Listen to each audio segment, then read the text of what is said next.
மருத்துவ கலந்தாய்வு தாமதமாகும் சூழ்நிலையில் இதர படிப்புகளுக்கான கலந்தாய்வும் தாமதமாகும் நிலை ஏற்பட்டுள்ளது. இதனால் ஏற்படும் மாணவர்களுக்கு ஏற்படும் பாதிப்புகள் பற்றி கல்வி ஆலோசகர் ஜெயபிரகாஷ் காந்தியோடு நம்முடைய செய்தியாளர் மோகன்ராஜ் மேற்கொண்ட கலந்துரையாடலை பார்க்கலாம்.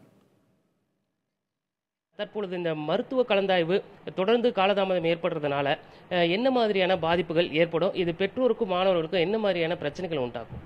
இது ஒரு சரியான திசைன்னு சொன்னீங்கன்னா கண்டிப்பாக கிடையாது. இவ்வளோ டிலே கண்டிப்பாக ஒரு ப்ராசஸில் இருக்கக்கூடாது. இந்நேரத்தில் நம்ம கவுன்சிலிங் ஆரம்பித்து அடுத்து இன்ஜினியரிங் கவுன்சிலிங் ஆரம்பிச்சிருக்க வேண்டிய சூழ்நிலை இன்றைக்கி ரொம்ப தள்ளி போயிருக்கு. ஏன்னா போன வருஷம் பார்த்தீங்கன்னா நார்மலாகவே ஸ்டார்ட் பண்ணி இந்திய மருத்துவம், அதாவது ஹோமியோபதி, சித்தா இந்த மாதிரி மருத்துவ படிப்புக்கு நவம்பரில் தான் கலந்தாய்வு நடந்தது. இப்போ இதெல்லாம் பார்த்தா டிசம்பரில் நடக்கும் கலந்தாய்வு. எதுக்கு இந்திய மருத்துவத்துக்கு? இது ஒரு சரியான முறைன்னா கண்டிப்பாக கிடையாது. மார்ச்சில் எக்ஸாம் முடிச்சுட்டு டிசம்பரில் ஒரு இவ்வளோ பெரிய கேப் மாணவர்களுக்கு கொடுக்கும்போது கண்டிப்பாக அது பாதிப்பு ஏற்படும். சார், இப்போ இது கல்வியல் ரீதியாக இந்த நடப்பு கல்வியாண்டில் வேற என்ன மாதிரியான பாதிப்புகளை ஏற்படுத்தும்? இல்லை, கண்டிப்பாக இப்போ சில சட்ட சிக்கல்கள்லாம் இருக்குது. இப்போ இன்ஜினியரிங் கவுன்சிலிங் கண்டிப்பாக இந்த ஜூலையில் முடிச்சுட்டு ஆகஸ்ட் 1ஆம் தேதி பொறியியல் கல்லூரி ஆரம்பிக்கணும். At the maximum 2 weeks time கொடுக்குறாங்க.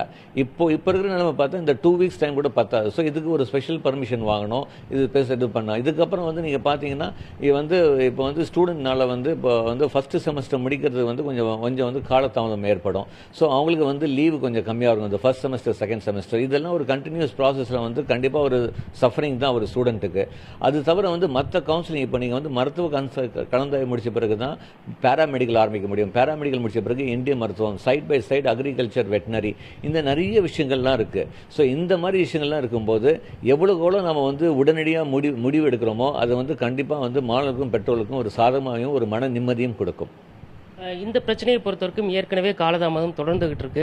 எதிர்காலத்தில் இந்த பிரச்சனைகள் வராமல் இருக்கிறதுக்கு அரசு என்ன மாதிரியான நடவடிக்கைகள் எடுக்கணும் அப்படிங்கிறது கல்வியாளராக இருந்து உங்களோட கருத்து? இல்லை, அரசு பதிலாக நான் கோர்ட்டுக்கு தான் ஒரு வேண்டுகோள் கொடுப்பேன். எந்த ஒரு சிஸ்டத்துலையும் ஜூலைக்கு அப்புறம் அந்த கரண்ட் இயருடைய பாதிப்பு ஏற்படுற மாதிரி எந்த ஒரு கேஸையும் எடுக்கக்கூடாது.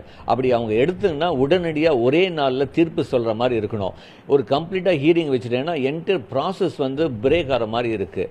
ஸோ அப்படி இருக்கும்போது முதலே நான் எப்பவுமே சொல்வேன், எந்த ஒரு மாற்றம், எந்த ஒரு சிஸ்டத்தில் சேஞ்ச் மினிமம் 6 months முன்னாடி நோட்டிஃபிகேஷன் கொடுத்து அது பண்ணாதான், அப்போ தான் அந்த 6 months நோட்டிஃபிகேஷன் போது எந்த ஒரு தவறோ எந்த ஒரு பாதிப்போ வந்துச்சுன்னா அது கோர்ட் மூலமாக தீர்வு காண முடியும்.